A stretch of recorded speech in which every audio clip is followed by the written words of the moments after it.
नमस्कार दोस्तों, the smart investor channel में आप सभी का स्वागत है। इस वीडियो में हम मेनली बात करने वाले हैं डिफ्यूजन इंजीनियरिंग कंपनी के आईपीओ के बारे में। तो इस वीडियो में हम इस कंपनी के बारे में फुली डिटेल में स्टडी करेंगे, जिसमें हम ये देखेंगे कि कंपनी क्या बिजनेस करती है, कंपनी प्रॉफिटेबल है या लॉस मेकिंग कंपनी है, कंपनी का क्या प्राइस बैंड है और कंपनी कितने करोड़ का ये आईपीओ लेके आई है। साथ ही ये भी देखेंगे कि कंपनी का ग्रे मार्केट प्रीमियम अभी कितना चल रहा है और अगर हमें इस आईपीओ में अप्लाई करना चाहिए तो लॉन्ग टर्म के लिए करना चाहिए या शॉर्ट टर्म के लिए करना चाहिए। वो सारी चीज़ें हम इस वीडियो में एक एक करके डिस्कस करेंगे। तो अगर हम इस आईपीओ की बात करें तो ये आईपीओ हमारा 26 से 30 सितंबर के बीच में खुलने जा रहा है और कंपनी ने जो आईपीओ का टोटल इश्यू साइज रखा है वो लगभग 158 करोड़ रुपए का है, जिसमें से 35% जो शेयर हैं वो रिटेल कैटेगरी के लिए रिजर्व रखे गए हैं। मतलब कि 55 करोड़ रुपए के जो शेयर हैं वो रिटेलर्स के लिए रिजर्व रखे गए हैं और कंपनी ने जो आईपीओ का प्राइस बैंड रखा है वो 159 से 168 रुपए का रखा है और एक लॉट में आपको 88 शेयर इसमें मिलेंगे। जो कंपनी के एम्प्लॉई है उनको 8 रुपये का इसमें डिस्काउंट मिलेगा, मतलब उनके लिए जो आईपीओ का प्राइस बैंड है वो 160 रुपये रहेगा और रिटेल कैटेगरी में आप मिनिमम 1 लॉट लगा सकते हैं और मैक्सिमम 13 लॉट इसमें अप्लाई कर सकते हैं। प्री आईपीओ जो प्रमोटर्स के पास होल्डिंग है वो लगभग 93% की है। पोस्ट आईपीओ जो प्रमोटर्स की होल्डिंग होगी वो इसमें फ़िलहाल अभी कंपनी ने मेंशन नहीं की है। हम इसके कुछ टाइमलाइंस की बात करें तो ये आईपीओ हमारा 30 सितंबर के दिन क्लोज हो जाएगा और 1 तारीख को आपके इसके अलॉटमेंट का पता लग जाएगा। उनको अलॉटमेंट मिल जाएगा, उनके शेयर उनके डीमैट अकाउंट में 3 अक्टूबर के दिन क्रेडिट हो जाएंगे। साथ ही अगर जिनको अलॉटमेंट नहीं मिलता उनका रिफंड भी 3 अक्टूबर के दिन उनके अकाउंट में क्रेडिट हो जाएगा और 4 अक्टूबर के दिन यह आईपीओ मार्केट में लिस्ट हो जाएगा। तो आइए अब हम एक बार कंपनी के बिजनेस को समझ लेते हैं। तो अगर हम कंपनी की बात करें तो यह 1982 से यह कंपनी इस सेक्टर में काम करती हुई आ रही है, मतलब यह 42 साल पुरानी कंपनी है। अगर हम कंपनी के प्रोडक्ट्स देखें तो company mainly welding consumable, wear plates और heavy machinery for core industry ये कंपनी बनाती है। तो वेल्डिंग कंज्यूमेबल में हमारे जो वेल्डिंग करने के लिए इलेक्ट्रोड यूज होता है वो ये कंपनी बनाती है। साथ ही वेल्डिंग में जो वायर यूज की जाती है वो भी ये कंपनी बनाती है और उसके बाद कंपनी वियर प्लेट्स भी बनाती है। वियर प्लेट्स में हमारी वो होती है, जैसे हमारे जो प्लेट्स वगैरह होती है शाफ्ट के ऊपर जो कवरिंग प्रोवाइड की जाती है, कंपनी ये कवरिंग बनाती है। साथ ही उसके ऊपर ये लेयर भी प्रोवाइड करवाती है, जिससे जो वो कवरिंग होती है वो शाफ्ट के वियर एंड टीयर होने से उसको बचा सकती है। वो पार्ट्स की लाइफ को एक्सटेंड कर देते हैं, मतलब बढ़ा देते हैं, जिससे वो ज़्यादा लंबे समय तक चलते हैं। साथ ही कंपनी जो हैवी मशीनरी होगी उनकी ये मेंटेनेंस का भी काम करती है। तो कंपनी की फ़िलहाल 4 मैन्युफैक्चरिंग यूनिट है जो नागपुर महाराष्ट्र में ही है। तो अगर हम इसके साथ ही कंपनी की टीम की बात करें तो कंपनी में फ़िलहाल 130 जो हैं क्वालिफाइड इंजीनियर्स हैं जो फ़िलहाल कंपनी में अभी काम कर रहे हैं। तो ये सब चीज़ें तो हो गई हमारी कंपनी के प्रोडक्ट्स और उसके बिजनेस के बारे में। आइए अब हम देख लेते हैं कि कंपनी के फाइनेंशियल कैसे हैं।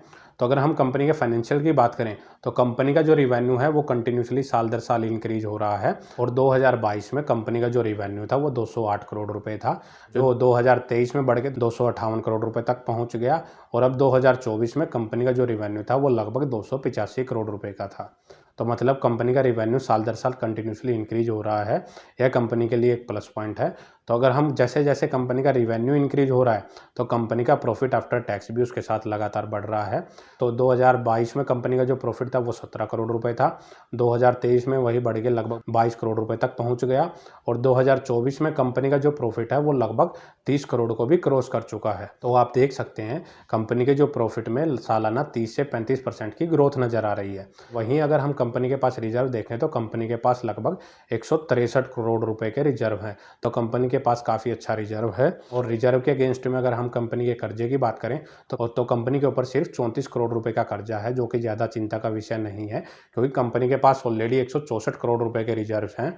तो कंपनी अपने कर्जे को कभी भी उससे आसानी से पे कर सकती है। और अगर हम कंपनी के कुछ की परफॉर्मेंस इंडिकेटर्स की बात करें तो कंपनी की फ़िलहाल जो मार्केट कैपिटलाइजेशन है वो लगभग 628 करोड़ रुपए की है और कंपनी का जो डेब्ट टू इक्विटी रेशियो अभी चल रहा है वो 0.18 का चल रहा है, जो कि काफ़ी अच्छा है। मतलब कि कंपनी के ऊपर ज़्यादा कर्जा नहीं है और कंपनी जो अपना इशू साइज लेके आई है वो 20 के मल्टीपल पे लेके आई है। मतलब कि कंपनी का जो फिलहाल पीई है वो 20 के आसपास अभी चल रहा है। तो कंपनी काफ़ी रीजनेबल प्राइस पे अपने आईपीओ को लेके आई है। तो यह एक कंपनी के लिए प्लस पॉइंट है, मतलब कि कंपनी काफ़ी और ज़्यादा ग्रोथ दिखा सकती है। और इसके बाद अगर हम सबसे ज़रूरी ये देखें कि कंपनी फ्रेश इशू के जरिए जो मार्केट से पैसा रेज कर रही है उसकी यूटिलाइजेशन कंपनी कहाँ पर करेगी।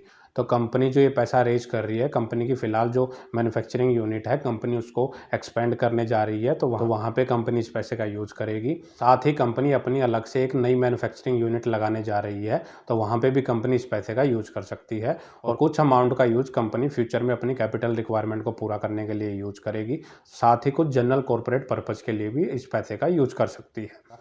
तो ये तो हो गए कंपनी के फाइनेंशियल, कंपनी का बिजनेस और कंपनी का आईपीओ लाने का क्या ऑब्जेक्टिव है। अगर इसके बाद हम ये देखेंगे कंपनी का ग्रे मार्केट प्रीमियम कितना चल रहा है, तो कंपनी का फिलहाल ग्रे मार्केट प्रीमियम लगभग 41% के आसपास चल रहा है।